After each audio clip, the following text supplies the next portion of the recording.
ఎవరు కుక్కను పెంచుకున్నా నేను ఆనందపడతా. కుక్కన్న ఇల్లు ఎప్పుడూ సరదాగా సందడిగా ఉంటుంది, నో డౌట్. అందులో ఆడకుక్కను పెంచుకుంటే ఇంకా సరదా. మన ఆడవాళ్ళలాగే ఆడకుక్కలు కూడా డ్రామా క్వీన్స్. ఇల్లు మొత్తం వాళ్ళ చేతుల్లో ఉండాలి.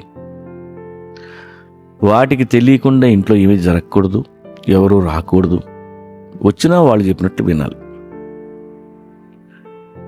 నా ఫ్రెండ్ ఇంట్లో కుక్కీ అని ఆడకుక్క ఈ మధ్య అలగడం మొదలెట్టి అన్నం తినడం మానేసి డల్ అయిపోయింది. ఏం చేయాలో తెలియక డాక్టర్ దగ్గర తీసుకెళ్లారు. డాక్టర్ డైలాగ్ విని వాళ్ళకి మతిపోయింది. ఆ కుక్క ఫేక్ ప్రెగ్నెన్సీ ఫీల్ అవుతుందట. అంటే తను ఎవరితోనో సెక్స్ చేసినట్టు, తర్వాత దానికి పిల్లలు పుట్టినట్లు, ఆ పిల్లల్ని ఎవరో ఎత్తుకుపోయినట్టు ఫీల్ అవుతుంది. పిల్లలు దూరమైన బాధలో అది అన్నం మానేసి అలిగి ఏడుస్తూ కూర్చుంది.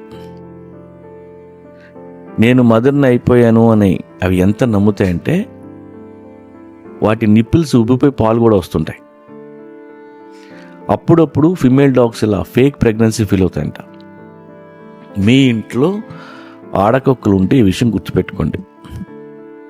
2-3 వారాల పాటు ఈ ఫీలింగ్ వాటిలో ఉంటుంది.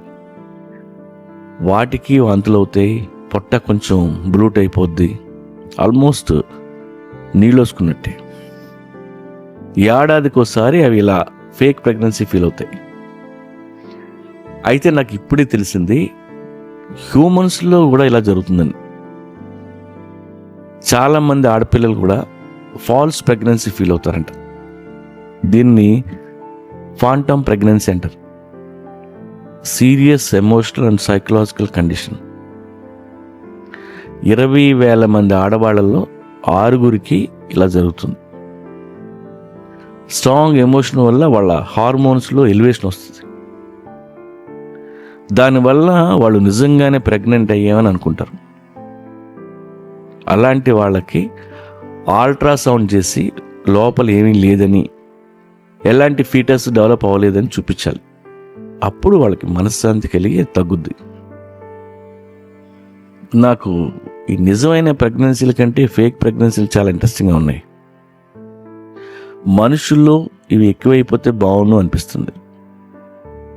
సేమ్ ఫీల్ ఉంటుంది. అల్ట్రాసౌండ్ ఎక్స్పెన్సెస్ తప్ప పెద్ద ఖర్చు ఉండదు. పిల్లలు పుట్టినట్టే ఉంటారు తప్ప పిల్లలు ఉండరు. 6 మాత్రమే ప్రెగ్నెంట్ అయ్యి మిగతా 20,000 మంది ఫేక్ ప్రెగ్నెంట్స్ అవ్వాలని కోరుకుంటున్నా. ఏదో పాపులేషన్ తగ్గుతుందని ఆశ, అంతే.